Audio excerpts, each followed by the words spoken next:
A glorious day, everyone. Welcome and join me once again as we worship God by discovering principles through His Word. Let's have a word of prayer before we start. Lord, thank you that we still have the opportunity to communicate and be able to hear your word by the means you provided for us. I pray that you speak to us today as individual or as a family. May you teach our hearts to always trust you instead of being anxious. Amen.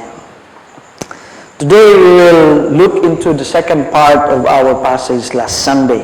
So if you have your Bible with you, turn it with me in the book of Philippians, chapter 4, verses 4 up to verse 7.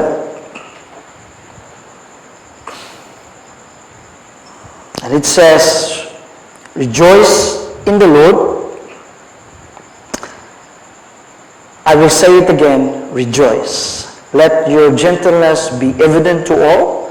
The Lord is near. Do not be anxious about anything, but in every situation, by prayer and petition, with thanksgiving, present your requests to God. And the peace of God, which transcends all understanding, will guard your hearts and your minds in Christ Jesus. Our message for today is titled, Get Rid of Anxiety. I'm sure ang matag usa makarelate ka natong tanan, labi na sa ato ang kahimtang karon. Sa di lang dugay, ang Unilab nag-post sila sa ka-article o kini gitawag nila 7 tips to stay mentally healthy during crisis.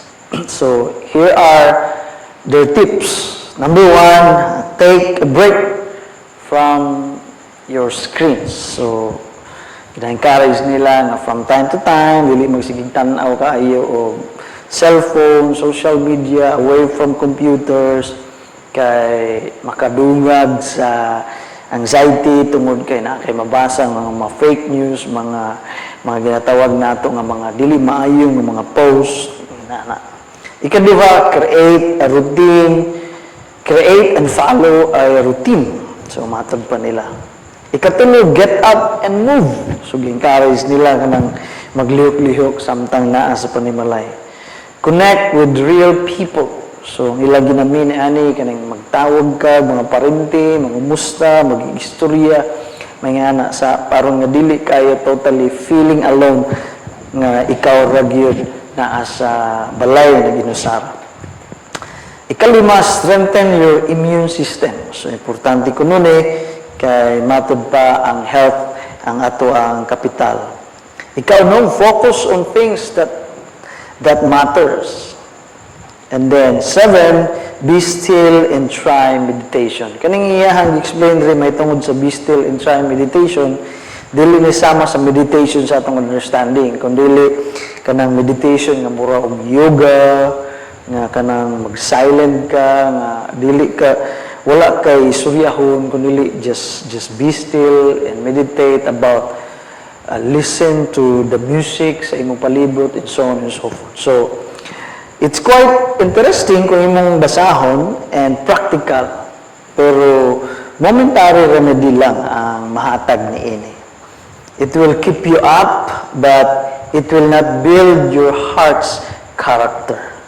It may calm your mind, but not your spirit. Pero here's an interesting thing na ilahang gi-post sa ilang article. At the end of the article, they said something like this to encourage others. It is perfectly normal to feel anxious about the COVID-19 health crisis. At this time, there are many things beyond our control because we are still learning much about the virus and its effects on life. You may not feel at your best today, and that is okay. Listen to what they said. What is important is being able to talk to someone who can help relieve your anxiety. The principle that I wanted to share to you this morning is about anxiety is a wicked enemy of the soul? That's a very interesting question nga ilahang gipaambit. To whom you talk to or relieve your anxiety? Kinsa man ta dapat maging istorya aron maibsan ang ato ang pagkabalaka. No? Mao na ilahang pangutana. And I believe the passage we read a while ago was an answer for us, and I believe God has an answer for us as well. Let's look again our passage, which says, particularly in verse 6, do not be anxious about anything, but in every situation, by prayer and petition, with thanksgiving, present your requests to God. First of all, we notice that the command, do not be anxious, is similar to Jesus' teaching about not to worry in Matthew chapter 6. Therefore, this command is not only given by Paul, but it is actually a command given by our Lord Jesus Christ. No? So, ikaduha, atong matikdan diri nga ang command, do not be anxious, is also given to church believers. While Jesus' teaching of do not worry is exclusively shared only to His 12 disciples. Therefore, kining mando is adunay dako kaayo nga emphasis mahitungod sa mga anak gyud sa Ginoo. So therefore, this command is for us. Therefore, this command is for the church of God. So, kung anong lantawon ka na, makita nato diri nga ang usa ka believer is obligado gayon nga mosunod kung dili siya makasala gayon. Okay? So therefore, we must get rid of being anxious because it only causes us to sin rather than accomplishing something. Mao nga kinahanglan tun-an nato paano nato kini malikayan. Kay di ni makatabang nato wa ni pagpamuhat sa atong kinabuhi kundi it would only lead us to sin against our God. In addition, kung atong lantawon, the command did not just stop on being anxious, but the phrase move on to describe to us what things should not be anxious. Describe pag yun Apostle Paul. Tanawa ito balik ang verse 6. Do not be anxious about anything. Wala siya ni hunong diya kung dili iyang describe pa dayon nga wa tay angay kabalakan sa mga daghang butang. So ang other version says, be anxious for nothing, which imply, makita nato din ang book pasabot niya, nothing should make us anxious, or none should make us worry. Sa more practical statement, murag ang ginaingon ni Apostle Paul, mao kini, a believer never worry. So mao nga kung ang usa ka believer nagapuno sa kabalaka, questionable ang iyang relasyon sa Ginoo, questionable ang iyang pagtuo sa Ginoo, questionable ang iyang pagkaila sa Ginoo. So Apostle Paul is saying, if we are a believer, dapat wala gyud na ang pagkabalaka. Pero ndako pangutana, tinuod ba gyud ni? Siguro sa uban tinuod, pero sa daghan usa kini nga struggle. It is almost impossible nga ang ato ang Christian life wala gyud hint of anxiety kay naag gyud, okay? Because anxiety is a wicked enemy of our soul. So that is why we need to really give our full attention in how we can get rid of this struggle in our Christian life. So si Apostle Pablo nasayod kayo siya niining nga kamaturan nga aduna gyud pagka tinuod sa kinabuhi sa usa ka Kristohanon kining pagkabalaka. Pero mao gani na nga naghatag siya og kanabang antidote para niini. So let's look again sa verse 6 atong tan-awon. Do not be anxious about anything. That's the command. And here's the antidote or the cure nga gisuggest ni Apostle Paul. But in every situation, kita nato diya, in every situation, di kuno ta mabalaka sa wala kuno tay dapat kabalakan. Unya sa tanang panahon, lisod, hayahay, haruhay, naa, apan sa tanang panahon, yun siya, by prayer and petition with thanksgiving, present your requests to God. There's only one antidote for anxiety. And according to Apostle Paul, that is prayer. And there's only one being who can help us rid of anxiety. Adunay usa ka nilalang lamang ang pwedeng makahawas ka nato gikan sa kabalaka, and that is God. The proper antidote for anxiety is the outpouring of our heart to God. Ang tambal kuno sa kabalaka mao kining pagbubu sa atong kasing-kasing ngadto sa Dios.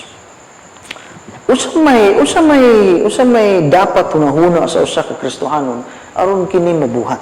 Okay? Number 1, nagsuggest si Apostle Paul diya, the phrase by prayer. Okay? It is actually implies reverence and true devotion.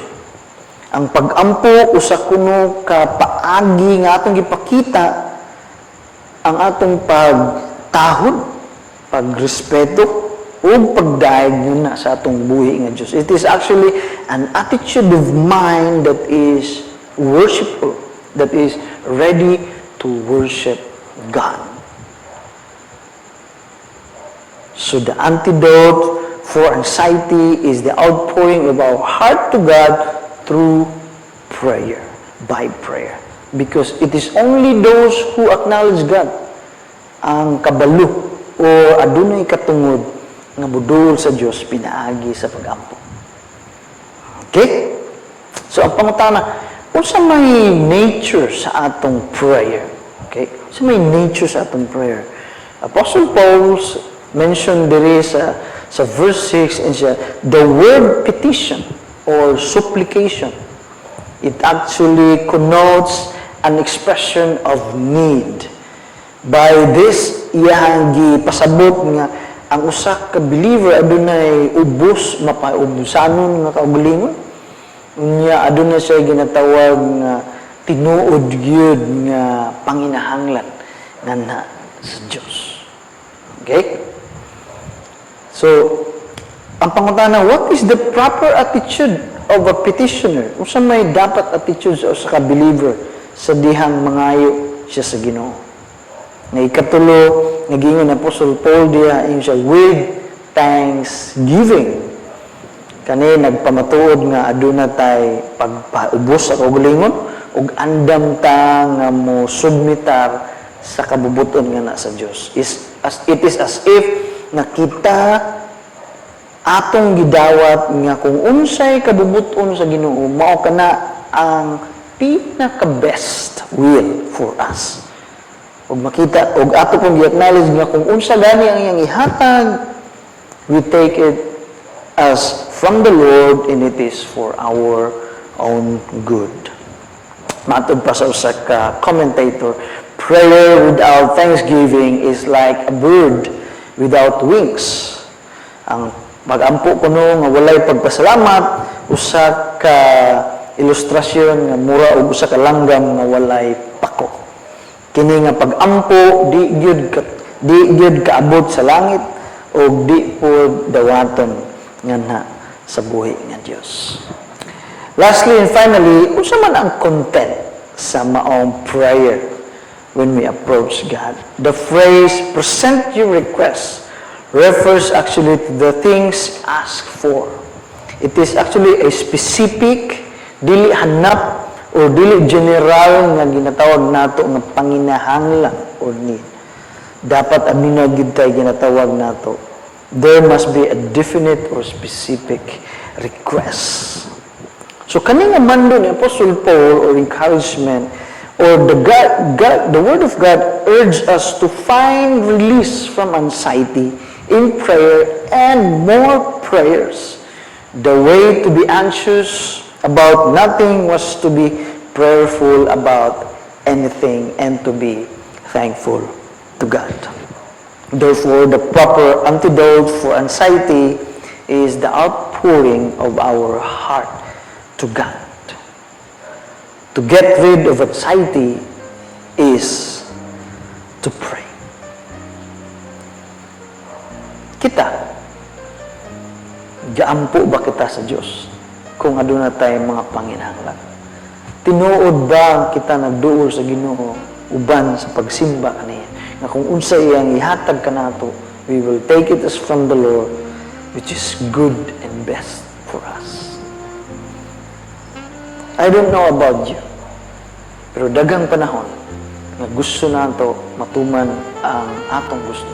And that is the reason why we are anxious about this life, because we want to run our lives based on what we want, not based on what God wants us to be.